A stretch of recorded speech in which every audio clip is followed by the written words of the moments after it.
بسم اللہ الرحمن الرحیم۔ اسلام کے پہلے معزن حضرت بلال رضی اللہ تعالیٰ عنہ۔ حمزہ رضی اللہ تعالیٰ عنہ کے اسلام لانے کے بعد ابو جہل، ابو لہب، امیہ، عتبہ سب لوگ سناٹے میں آ گئے تھے۔ ان کی سمجھ میں نہیں آ رہا تھا کہ اب مسلمانوں سے کیسے نمٹا جائے۔ کسی میں اتنی ہمت نہیں تھی کہ وہ حضرت حمزہ سے ٹکر لے۔ 3 روز ہو چکے تھے حضرت حمزہ رضی اللہ تعالیٰ عنہ کو اسلام لائے۔ ہمارے لیے یہ چین و سکون کے دن تھے۔ یہ تو ہمیں پتہ تھا کہ یہ دور رہے گا نہیں۔ ہمارے دشمن ضرور کوئی نہ کوئی چال سوچ رہے ہوں گے، مگر فی الوقت طوفان تھم گیا تھا۔ اگر کوئی راہ میں مل بھی جاتا تو منہ پھیر لیتا، ناک بھون چڑھا لیتا، مگر کہتا کچھ نہیں۔ غموں پر غم سہنے کی تو ہمیں عادت سی ہو گئی تھی، مگر خوشی پر خوشی ہمارے لیے نئی بات تھی۔ ابھی ہم حضرت حمزہ کے قبول اسلام پر اللہ تعالیٰ کا شکر ہی ادا کر رہے تھے کہ مکے کی گلیوں میں ایک شخص نظر آیا، آنکھوں میں خون اترا ہوا، ہاتھ میں ننگی تلوار لہراتا، اسلام اور رسول اسلام کے خلاف زہر اگلتا۔ وہ اعلان کر کے آیا تھا کہ آج وہ ایک ہی ضرب میں قریش مکہ کی ساری پریشانیاں دور کر دے گا۔ یہ مہمے جو نوجوان اتنا طویل القامت تھا کہ کھڑے کھڑے اچھل کر گھوڑے پر سوار ہو جاتا تھا، مزاج سنجیدہ مگر غصیلا، پیشہ بازن 3 سے پتھروں اور مصالحوں کی تجارت، عمر 26 سال، نام عمر ابن خطاب۔ جس وقت یہ نوجوان مکے کی گلیوں سے گزر رہا تھا، رسول اللہ دار ارقم میں تھے۔ ابو قبیس کی پہاڑی کے دامن میں حرم کعبہ کے نزدیک ارقم رضی اللہ تعالیٰ عنہ کا گھر کچھ عرصے سے ہماری مسجد بھی تھا، ہماری پناہ گاہ بھی۔ چند صحابہ حضور کے ساتھ بیٹھے تھے۔ میں کھڑکی سے باہر دیکھ رہا تھا کہ مجھے وہ نظر آیا۔ اس کی اسلام دشمنی کے تو ہم پہلے ہی کئی وار سہ چکے تھے۔ اس وقت اس کے یہ تیور دیکھے تو میں نے فوراً نبی کریم صلی اللہ علیہ وسلم کو مطلع کیا۔ میرا خیال تھا وہ یہ خبر سنتے ہی کچھ حفاظتی انتظامات کا حکم دیں گے، مگر انہوں نے نہایت دھیرج سے جواب دیا، عمر کے مجھ تک پہنچنے کے وقت کا انتخاب اللہ تعالیٰ کرے گا۔ میں پھر دوڑ کر کھڑکی کے پاس گیا۔ وہ تلوار لیے چلا آ رہا تھا، سیدھا ہماری طرف۔ میں نے حضور صلی اللہ علیہ وسلم کو بتایا، یا رسول اللہ، اللہ تعالیٰ نے وقت کا انتخاب کر دیا ہے، عمر آ گیا ہے۔ یہ سن کر حضرت حمزہ نے کہا، آنے دو، اگر نیک نیتی سے آیا ہے تو خیر، ورنہ اسی کی تلوار سے اس کا سر قلم کر دیا جائے گا۔ سب لوگ چوکنے ہو کر بیٹھ گئے۔ میں نے چاروں طرف نظر دوڑائی۔ چولہے پر ایک دیگچہ رکھا تھا جس میں پانی کھول رہا تھا۔ میں نے دل میں سوچا کہ اگر خدا نہ خواستہ ضرورت پڑی تو شاید یہ بھی کام آ جائے۔ ویسے مجھے ہی نہیں، ہم سب کو حضرت حمزہ کی موجودگی سے بڑا حوصلہ تھا۔ میں پھر کھڑکی کے پاس جا کر کھڑا ہو گیا۔ وہ لمبا تڑنگا نوجوان اب ہمارے دروازے سے کوئی 50 قدم کے فاصلے پر ہوگا۔ اس کے اپنے حساب سے زیادہ 40 قدم۔ اتنے میں نے دیکھا کہ ایک ضعیف آدمی اس کے سامنے آ کھڑا ہوا۔ مجھے لگا کوئی بھکاری ہے۔ یہ بھکاری بھی بھیک مانگتے وقت کوئی موقع محل نہیں دیکھتے۔ یہ شمشیر بکف نوجوان اپنی غسیلی طبیعت کے باوجود ایک مخیر انسان تھا، لیکن اس وقت اس نے اس بوڑھے کو کچھ دینے کے بجائے اسے جھنجھوڑ کر راستے سے ہٹا دیا۔ پھر پتہ نہیں کیسی قسمیں کھا کر چلایا، میں اس عورت کے ٹکڑے کر ڈالوں گا۔ اس فقرے میں تانیث کا صیغہ سن کر مجھے گونا اطمینان ہوا۔ پھر میں نے دیکھا کہ وہ ایک مڑا اور الٹے پاؤں تیزی سے اسی راستے پر چلا گیا جدھر سے آیا تھا۔ لگتا تھا جیسے اس کے اندر کوئی عفریت داخل ہو گیا ہے۔ بظاہر خطرہ ٹل گیا تھا، مگر میرا دل گواہی دے رہا تھا کہ آج بات یہیں ختم نہیں ہوگی۔ میں اس نوجوان سے واقف تھا، سارا مکہ اسے جانتا تھا۔ وہ ان لوگوں میں سے نہیں تھا جو کسی کام کا عزم کرنے کے بعد اسے ادھورا چھوڑ دیتے ہیں۔ چنانچہ میں کھڑکی کے پاس انتظار کر رہا تھا۔ اتنے میں نے دیکھا کہ وہی بزرگ چلے آ رہے ہیں جنہوں نے عمر کا راستہ روکا تھا اور جنہیں میں دور سے بھکاری سمجھا تھا۔ یہ مکے کے ایک درمیانی درجے کے تاجر تھے۔ نعیم رضی اللہ تعالیٰ بن عبداللہ، جو کچھ عرصے پہلے مسلمان ہو چکے تھے۔ وہ دروازے سے داخل ہوتے ہی سیدھے حضور صلی اللہ علیہ وسلم کے پاس جا کر بیٹھ گئے اور انہیں عمر سے اپنی ملاقات کا سارا ماجرا سنایا۔ کہنے لگے، میں نے باہر گلی میں عمر کو ہاتھ میں تلوار لیے ادھر آتے دیکھا تو پوچھا کہ تلوار کیوں میان سے نکال رکھی ہے؟ اس نے جواب دیا، اس کو قتل کرنے کے لیے جس نے قریش میں تفرقہ ڈال رکھا ہے۔ میں نے کہا، پہلے اپنے گھر کی خبر لو۔ اس پر وہ نہایت غضبناک ہو کر پوچھنے لگا، کون سے گھر کی؟ میں اپنے مسلمان ساتھیوں کا راز فاش نہیں کرنا چاہتا تھا، مگر اس صورتحال میں مجھے اور کچھ نہ سوجھا۔ میں نے کہا کہ اپنی ہمشیرہ اور بہنوئی کی، جو محمد صلی اللہ علیہ وسلم کی رسالت پر ایمان لا چکے ہیں۔ یہ سنتے ہی اس کے تن بدن میں آگ لگ گئی۔ اس نے مجھے جھنجھوڑ کر پرے کیا اور اپنی ہمشیرہ کے گھر کی طرف مڑ گیا۔ شدید اشتعال کے عالم میں چیختا چلاتا اور اپنی ہمشیرہ کے قتل کی دھمکیاں دیتا۔ اللہ ان دونوں میاں بیوی کو اپنی حفظ و امان میں رکھے۔ عمر کے اسی اشتعال کا مظاہرہ میں نے دور سے دیکھا تھا۔ نعیم کے روداد سن کر ہم سب دل ہی دل میں اپنے ساتھیوں کی خیریت کی دعا مانگتے رہے کہ اتنے میں نے کھڑکی سے دیکھا کہ عمر دوبارہ چلا آ رہا ہے۔ کھینچی ہوئی تلوار اب بھی اس کے ہاتھ میں تھی۔ میں نے فوراً بھاگ کر دروازہ بند کر دیا اور چٹخنی لگا دی۔ حضور صلی اللہ علیہ وسلم نے صورتحال کا اندازہ لگا لیا۔ وہ فوراً اٹھ کھڑے ہوئے اور مجھے کہنے لگے، دروازہ کیوں بند کر دیا بلال؟ میں نے کہا، عمر پھر آ رہا ہے، تلوار لہراتا ہوا۔ انہوں نے ایک لمحے کے لیے مجھے خاموش نگاہوں سے دیکھا اور فرمایا، پیغمبر کا دروازہ کسی کے لیے بند نہیں ہوتا، اللہ سے ڈرو اور دروازہ کھول دو۔ یہ کہہ کر وہ کمرے کے وسط میں جا کھڑے ہوئے۔ سارے صحابی بھی اٹھ کھڑے ہوئے۔ میں حسب حکم دروازہ کھولنے کے لیے پہنچا ہی تھا کہ باہر سے دستک سنائی دی۔ عمر تلوار کے دستے سے دروازہ کھٹکھٹا رہا تھا۔ میں نے فوراً چٹخنی اتار کر دروازہ کھول دیا۔ اب جو میں نے دیکھا اس پر مجھے آج تک یقین نہیں آتا۔ وہ جھک کر دروازے سے داخل ہوا۔ اس کے اندر قدم رکھتے ہی رسول اللہ صلی اللہ علیہ وسلم خود آگے بڑھے اور اس کا دامن جھٹک کر اس سے پوچھا، کیوں عمر، کس ارادے سے آئے ہو؟ ساری کائنات کی قوت سمٹ آئی تھی اس مختصر سے سوال میں۔ عمر سر سے پاؤں تک لرز گیا۔ اس نے حضور صلی اللہ علیہ وسلم کی طرف دیکھا اور دیکھتا رہا، پھر پیچھے کھڑے حاضرین کی طرف دیکھا اور دیکھتا رہا۔ اس کے بعد اس نے نظریں نیچی کر لی اور اپنی تلوار کو دیکھتا رہا۔ اس کے اندر ایک ہیجان برپا تھا، ایک لاوا تھا جو پھٹ پڑنے کو تیار تھا۔ ہم سب کی نظریں اس پر جمی تھیں۔ ایک اس نے تلوار ہاتھ سے گرا دی اور کہنے لگا، میں اعلان کرتا ہوں کہ اللہ کے سوا اور کوئی معبود نہیں اور محمد صلی اللہ علیہ وسلم اس کے رسول ہیں۔ یہ سنتے ہی رسول کریم صلی اللہ علیہ وسلم نے اور ان کے ساتھ مل کر ہم سب نے اتنے زور سے اللہ اکبر کا نعرہ لگایا کہ ابو قبیس کی چٹانیں گونج اٹھیں۔ حضرت عمر رضی اللہ تعالیٰ عنہ عورتوں و مردوں میں اسلام لانے والے 40ویں فرد تھے۔ عمر کے قبول اسلام کا تو میں چشم دید گواہ ہوں، لیکن ان کے پہلی مرتبہ آنے اور دوسری مرتبہ آنے کے درمیان 1 گھنٹے میں کیا معجزہ رونما ہوا، اس کی تفصیل مجھے بعد میں خباب رضی اللہ تعالیٰ عنہ نے بتائی۔ خباب رضی اللہ تعالیٰ عنہ بن ارت لوہار تھے۔ وہ اپنے فولاد کی طرح سچے اور قابل اعتماد۔ جس وقت عمر اپنی ہمشیرہ کے گھر پہنچے تو خباب وہاں پہلے سے موجود تھے۔ وہ اکثر ان میاں بیوی کو قرآن سنانے جایا کرتے تھے۔ عمر دروازے پر ہی ان کی آواز سن کر ٹھٹکے۔ عجیب و غریب قسم کے الفاظ ان کے کانوں میں پڑے تو ان کا ماتھا ٹھنکا۔ وہ سمجھ گئے کہ نعیم کی اطلاع ٹھیک تھی۔ جیسے ہی وہ گھر میں داخل ہوئے، خباب رضی اللہ تعالیٰ عنہ ان کی آہٹ سن کر گھر میں کہیں چھپ گئے اور جاتے جاتے قرآنی آیات کا مسودہ فاطمہ بنت خطاب کو دے دیے۔ فاطمہ نے فوراً وہ تحریر اپنے کپڑوں میں چھپا لی اور سہم کر اپنے شوہر سعید بن زید رضی اللہ تعالیٰ عنہ کے پیچھے کھڑی ہو گئیں۔ عمر سعید کی طرف بڑھے تو فاطمہ بیچ میں آ گئی۔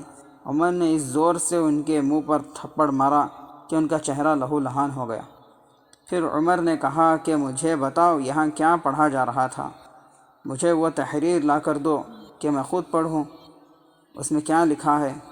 فاطمہ رضی اللہ عنہا نے نہایت پر اعتماد لہجے میں کہا کہ تم بتوں کی پجاری ہو، میں یہ تحریر ناپاک ہاتھوں میں نہیں دے سکتی۔ ہمشیرہ کے منہ سے یہ الفاظ سن کر عمر انہیں غور سے دیکھنے لگے۔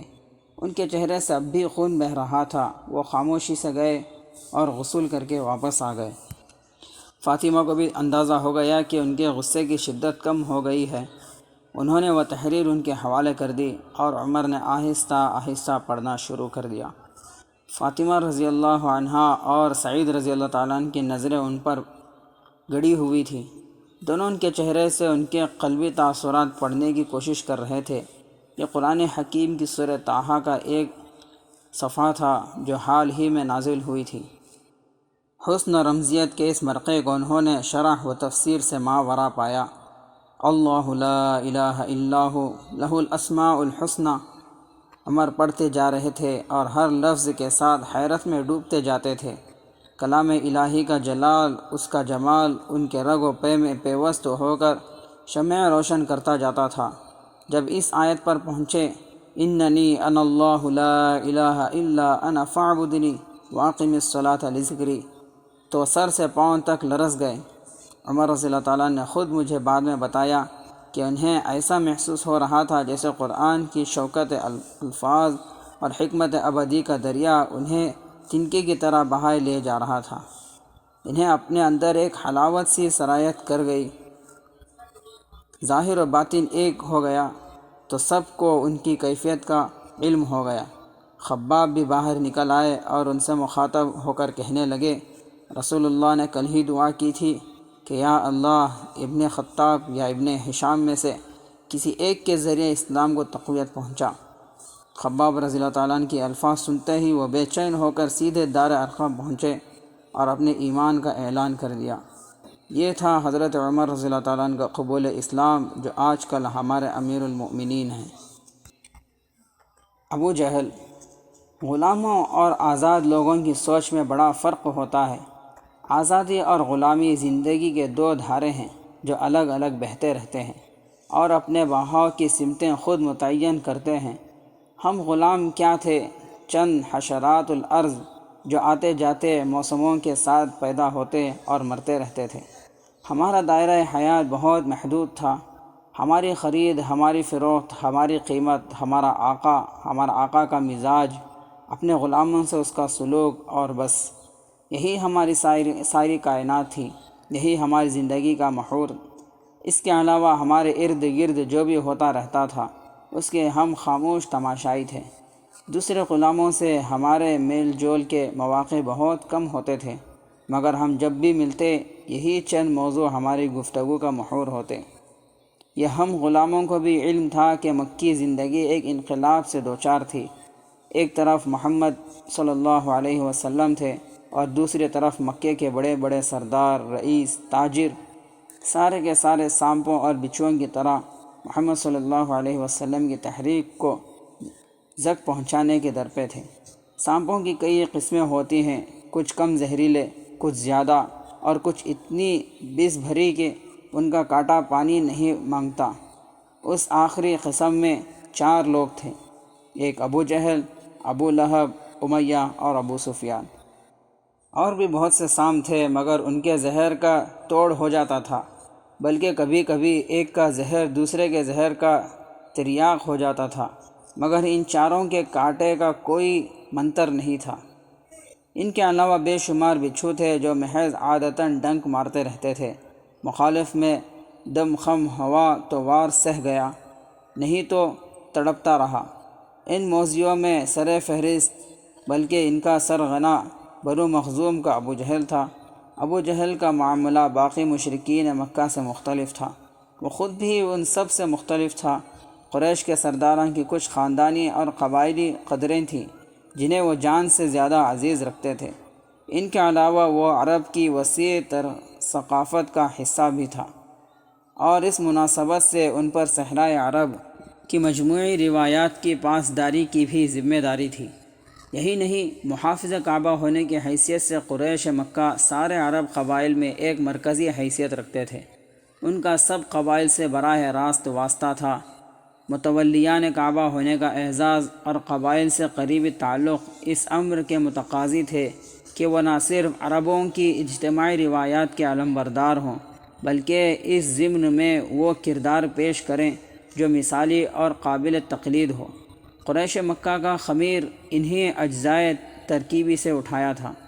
یہ ساری قدریں ابو جہل کو بھی وراثت میں ملی تھیں اور وہ بظاہر ان پر عمل پیرا ہونے کا دعویٰ دار بھی تھا، مگر اس کی اپنی سوچ میں اپنے اجداد کے مذہب اور روایات کے تقدس کی بجائے ذاتی منفعت اور خود غرضی کا جذبہ مقدم تھا۔ ابو جہل تمام عمر ایک خواہش کی آگ میں جلتا رہا۔ یہ اس کی زندگی کی واحد خواہش تھی جو اس کے ہر فکر و عمل کے پس منظر میں جھلکتی رہتی تھی۔ وہ چاہتا تھا کہ اپنے ضعیف چچا ولید کی وفات کے بعد خاندان مخزوم کا سربراہ بن جائے۔ اس منصب کا وہ اتنی شدت سے متمنی تھا کہ اس کے لیے سب کچھ کر گزرنے کو تیار رہتا تھا۔ وہ صاحب ثروت تھا، مگر اپنی دولت کی ایک ایک پائی اور اپنا وار ہر وقت اپنی ذاتی شہرت اور نیک نامی حاصل کرنے پر خرچ کرتا تھا۔ یہی اس کے مہمان نوازی اور سخاوت کا پس منظر تھا۔ یہی اس کے میل ملاقات کا، قریش کے مذہبی عقائد کا وہ پابند ضرور تھا، لیکن ان کا تحفظ اس کے نزدیک اتنا اہم نہیں تھا جتنا کہ اپنے تقرر اعلیٰ کے لیے فضا ہموار کرنے کا کام۔ وہ اکثر اپنے ہم منصوبوں کی دعوت کیا کرتا تھا، مگر مہمان نوازی کی عظیم عرب روایت کے سلسلے میں نہیں، محض اس لیے کہ قریش کے سرداروں میں اثر رسوخ رہے۔ دوسروں کے کام آنے میں بھی اس کا بنیادی مقصد یہی تھا کہ صاحب الرائے حضرات میں اس کی ساکھ بڑھے اور وقت آنے پر ان کی رائے اس کے حق میں ہو۔ ذاتی کردار اس کا یہ تھا کہ شہر کی ہر سازش اس کے ذہن سے شروع ہوتی تھی۔ بڑوں سے اس کا رویہ خوش آمدانہ تھا، عظیم المرتبت لوگوں سے مصالحانہ اور کم حیثیت افراد سے معاندانہ بلکہ صفاقانہ۔ سارے مکہ میں وہ ظلم و شدت کی علامت بنا ہوا تھا۔ مخالفین سے نمٹنے کے لیے وہ انتہائی بے دردی کا مظاہرہ کیا کرتا تھا۔ مسلمانوں سے اس کا بیر بھی جو اس کی پہچان بن چکا تھا، محض اس لیے نہیں تھا کہ وہ اس کے خداؤں کو جھٹلاتے ہیں، بلکہ اس لیے کہ داعی اسلام محمد صلی اللہ علیہ وسلم خاندان عبد مناف کے فرد تھے۔ ولید کی جانشینی کے معاملے میں عبد مناف کا خاندان ابو جہل کا حریف تھا۔ فیصلہ انہی دنوں میں ہونا تھا۔ ابو جہل نے اس ضمن میں بھرپور کوشش کر رکھی تھی اور عبد مناف کے امیدواروں کے مقابلے میں دعوتوں اور مہمان نوازیوں کی وجہ سے اس کی ساکھ خاصی حد تک بہتر تھی، مگر محمد صلی اللہ علیہ وسلم کے دعوی رسالت کے بعد تو اس کے پاؤں تلے سے زمین نکل گئی۔ وہ سوچنے لگا کہ اگر محمد کی روحانی پیشوائی کو قبول عام حاصل ہو گیا تو اس کی ساری عمر کی محنت ضائع ہو جائے گی۔ عبد مناف کے امیدواروں کے مقابلے میں وہ زیادہ خرچ کر سکتا تھا، زیادہ دعوتیں کر سکتا تھا، لوگوں سے مل جل کر اپنے لیے ان کی رائے ہموار کر سکتا تھا، بلکہ وہ سب کچھ کر بھی چکا تھا، مگر پیغمبری کے مقابلے میں وہ بالکل بے بس تھا۔ اس کا اس کے پاس کوئی توڑ نہیں تھا۔ چنانچہ اس نے یہ طے کر لیا کہ جان رہے یا جائے محمد کے دین کو کامیاب نہیں ہونے دینا۔ ہمارے دین کی بیخ کنی کے لیے اس نے سر دھڑ کی بازی لگا دی تھی اور ہمارے خلاف ہر ظلم، ہر سازش کی جڑ تھا۔ سارا دن مکے کے مختلف چھوٹے بڑے حلقوں میں اسلام کی برائیاں کرتا پھرتا تھا، عوام کو بھڑکاتا تھا، خواص کو اکساتا تھا اور رسول کریم صلی اللہ علیہ وسلم کی کردار کشی میں گھٹیا سے گھٹیا حرکت سے بھی دریغ نہیں کرتا تھا۔ داعی اسلام کی مخالفت اب اس کی زندگی کا واحد مقصد بن چکی تھی، کیونکہ اسلام اس کے مقصد اولین یعنی ولید کی جانشینی کے راہ میں سب سے بڑی رکاوٹ بنتا جا رہا تھا۔ وہ علی الاعلان کہنے لگا تھا کہ میں مکے کی اینٹ سے اینٹ بجا دوں گا، مگر محمد کی تحریک کو آگے نہیں بڑھنے دوں گا۔ مکے کے بیشتر تاجر اور سردار اس کے حلقہ اثر میں تھے، اور جہاں کہیں وہ دیکھتا کہ کسی نے محمد کو یا محمد کی دین کی حمایت میں کچھ کہا ہے یا کچھ کہنے کرنے کا ارادہ کر رکھا ہے، تو وہ اپنی پوری طاقت سے ان اثرات کو کچلنے کی کوشش کرتا تھا۔ وہ کائنات کا پہلا شخص تھا جس نے کسی مسلمان کے خون سے ہاتھ رنگے۔ سمیہ رضی اللہ عنہا کے قتل سے لے کر جنگ بدر تک جہاں وہ لقمہ اجل بنا، مسلمانوں کے خلاف جو کچھ ہوا اس میں ابو جہل کا ہاتھ تھا، بلکہ جو کچھ ہوا اس میں سے بیشتر اسی کی وجہ سے ہوا۔ خاص طور پر حضور اکرم صلی اللہ علیہ وسلم کی ذات کے خلاف جتنی کرہیں حرکتیں ہوئی، خانہ کعبہ کے حدود میں ان پر بہتان تراشی، گلیوں میں ان کی راہ میں کانٹے بچھوانا، ان پر کوڑا کرکٹ پھینکنا، سر عام ان کی تذلیل کی کوشش، گالی گلوچ، طعنہ زنی، مذاق، ان میں سے اکثر کا ذمہ دار ابو جہل تھا۔ جس مذموم حرکت میں وہ خود شریک نہیں ہوتا تھا، اس میں اس کے چیلے چانٹے اس کی کمی پوری کر دیتے تھے۔ مخالف اور بھی تھے مگر کوئی اس حد تک گرا ہوا نہیں تھا۔ ویسے تو ابو لہب اور اس کی بیوی بھی اسلام دشمنی اور عداوت محمد میں حد سے گزرے ہوئے تھے، مگر شدت کے باوجود ابو جہل کے مقابلے میں ان کا دائرہ کار اتنا وسیع نہیں تھا۔ رہا ابو سفیان تو اس نے دشمنان اسلام کی قیادت ابو جہل کے بعد سنبھالی، مگر ابو سفیان میں عربوں کی بہت سی قبائلی رواداریاں بھی تھیں، مثبت سوچ کے انداز بھی تھے جو بعد میں اس کی بخشش کا سامان بنے۔ پہلی ہجرت حبشہ کے موقع پر ابو جہل ہی تھا جس نے قریش کے سرداروں سے ساز باز کر کے مہاجروں کو گرفتار یا قتل کرنے کے لیے گھوڑ سواروں کا ایک دستہ بھجوایا تھا۔ یہی تھا جس نے عمرو بن عاص کو تحفہ تحائف دے کر شاہ حبشہ کے پاس بھیجا تھا تاکہ مسلمان مہاجرین حبشہ سے پابہ سنجیر مکہ لائے جا سکیں۔ جب اس کا یہ حربہ ناکام ہوا تو اس نے بنو ہاشم کے معاشرتی مقاطعے کا منصوبہ تیار کیا۔ بہت سے قریش سردار اس انتہائی اقدام کے حق میں نہیں تھے، مگر ابو جہل نے اپنے موقف کی اتنی پرزور دخالت کی کہ مخالفت کے باوجود یہ معاہدہ طے پایا گیا۔ 2 سال بعد جب اس مقاطعے کو ختم کرنے پر تقریباً سبھی رضامند تھے، ابو جہل برابر اس کی حمایت کرتا رہا، مگر اللہ کا کرنا ایسا ہوا کہ جب معاہدے کا مسودہ جو خانہ کعبہ میں رکھا تھا منگوایا گیا تو اسے دیمک چاٹ چکی تھی۔ صرف پہلی سطر باقی تھی اور وہ تھی: اے خدا تیرے نام پر رہے نام اللہ کا۔ اس وقت جب رسول اللہ صلی اللہ علیہ وسلم خاندان نوفل کے سردار مطعم بن عدی کی سرپرستی میں مکے میں رہ رہے تھے، ابو جہل اندر ہی اندر سازشوں میں لگا ہوا تھا مگر بے بس تھا۔ اس میں اتنی اخلاقی جرأت نہیں تھی کہ وہ خاندان نوفل سے مخالفت لیتا، لیکن مطعم کے وفات پاتے ہی اس نے نبی کریم صلی اللہ علیہ وسلم کے قتل کا منصوبہ بنایا۔ خاص طور پر قریش سرداروں کا اجتماع کیا جس میں ابو لہب جان بوجھ کر شریک نہیں ہوا تھا۔ اس منصوبے پر سب سردار راضی نہیں تھے، لیکن ابو جہل نے جو درمے قدمے سخن اسلام اور اہل اسلام کو تباہ کرنے پر تلا ہوا تھا، سب کو رضامند کر لیا۔ یہ اور بات کہ اللہ تعالیٰ کو کچھ اور منظور تھا۔ یہ ابو جہل ہی تھا جس نے حضرت حمزہ کے اسلام لانے کے بعد اعلان کیا تھا کہ جو محمد کا سر لے کر آئے گا اسے وہ 100 سرخ اونٹ یا 1000 اقیہ چاندی انعام میں دے گا۔ حضرت عمر رضی اللہ تعالیٰ عنہ جو اس کے بھانجے تھے، اسی کے بھڑکانے پر تلوار میان سے نکال کر حضور صلی اللہ علیہ وسلم کو قتل کرنے نکلے تھے۔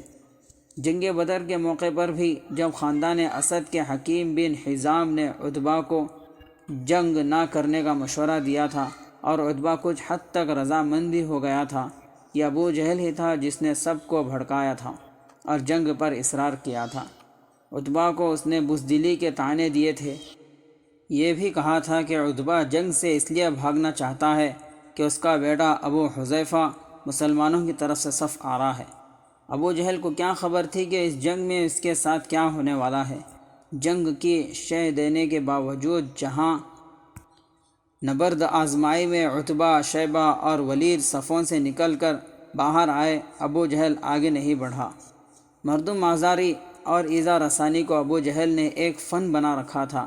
اگر کوئی نو مسلم کسی طاقتور قبیلے یا مقتدر خاندان کی پشت پناہی میں ہے تو وہ صرف اس پر اکتفا کرتا تھا کہ اس کی توہین کرے، اس پر آوازیں کسے، اسے برے نتائج کی دھمکیاں دے اور اس کا مذاق اڑائے۔ اگر کوئی کھاتا پیتا تاجر اسلام لے آتا تو ابو جہل فوراً سارے شہر کو اکٹھا کر کے اس کے ساتھ لین دین بند کرا دیتا، یہاں تک کہ وہ اقتصادی طور پر برباد ہو جاتا۔ اگر دائرہ اسلام میں داخل ہونے والا کوئی غریب بے نوا ہوتا جسے کسی کی سرپرستی حاصل نہ ہوتی، یا وہ اس کے اپنے خاندانی مخزوم کا کوئی کمزور فرد ہوتا، تو ابو جہل اس پر ایسے ایسے مظالم ڈھاتا کہ روح کانپ اٹھتی۔ خود تو جو کرتا تھا، اپنے تعلقات کی بنا پر دوسرے سرداروں کو بھی یہی ترغیب دیتا تھا کہ وہ بھی اپنے اپنے حلقہ اختیار میں یہی حکمت عملی اختیار کریں۔ مجھ ضعیف آدمی سے اگر کوئی کہے کہ ابو جہل کی شخصیت کا 4 الفاظ میں احاطہ کرو، تو میں کہوں گا تکبر، سازش، خود غرض اور شقاوت۔ اس کی فکر میں شر تھا، اس کی زبان میں زہر بھرا تھا، اس کے لہجے میں کمینگی تھی، اس کے طنز سے آگ برستی تھی۔ بات کرتا تھا تو لگتا تھا تیزاب کے چھینٹے اڑ رہے ہیں۔ میری اپنی پرورش تو ایک غلام بچے کی طرح ہوئی تھی، لیکن ان بوڑھی آنکھوں نے دنیا دیکھی ہے۔ اگر ہم ابو جہل کو عربوں اور خصوصاً قریش مکہ کی روایات اور اقدار کی کسوٹی پر پرکھیں، تب بھی اس کی شخصیت میں بہت سے جھول ملیں گے۔ اشراف مکہ غیرت کے پتلے تھے، حمیت پر جان دے دیتے تھے، مگر ابو جہل کی وجہ شہریت یہ نہیں تھی۔ ایک دن محمد صلی اللہ علیہ وسلم خانہ کعبہ کا طواف کرنے گئے۔ ابو جہل اپنے حواریوں سمیت حتیم کے پاس بیٹھا تھا۔ محمد صلی اللہ علیہ وسلم نے حجر اسود کو بوسہ دیا اور طواف کا پہلا چکر شروع کیا۔ جب وہ حتیم کے پاس سے گزرے تو ابو جہل نے ان پر پھیبتی کسی، جس پر اس کے سارے حواری کھل کھلا کر ہنس پڑے۔ حضور صلی اللہ علیہ وسلم کے چہرے سے پتہ چلتا تھا کہ انہوں نے اس کی ہر زہ سرائی سن لی ہے، مگر وہ اپنے طواف میں مشغول رہے۔ دوسرے چکر میں جب وہ پھر حتیم کے پاس سے گزرے تو ابو جہل نے پہلے سے بھی زیادہ بدتمیزی کی۔ اس بار پہلے سے بھی زیادہ قہقہا بلند ہوا۔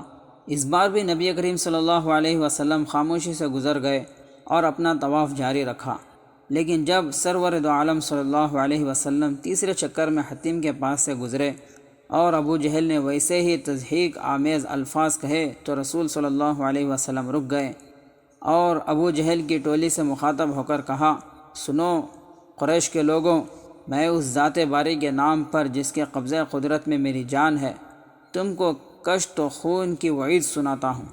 ان الفاظ نے اور جس لہجے میں وہ کہہ گئے، ابو جہل اور اس کے حواریوں کو سحر زدہ کر دیا۔ نہ کوئی اپنی جگہ سے ہلا اور نہ کسی کو بولنے کی جرت ہوئی۔ یہ تو تھا غیرت اور حمیت کا معاملہ، رہی شجاعت تو اس کا مظاہرہ بھی آپ کے سامنے ہے۔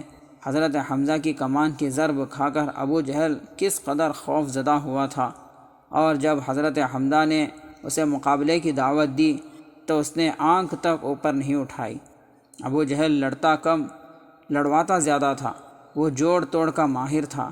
اس کی اصل طاقت اس کا سازشی ذہن تھا، اور سازش اور شجاعت کا کبھی میل جول نہیں ہوتا۔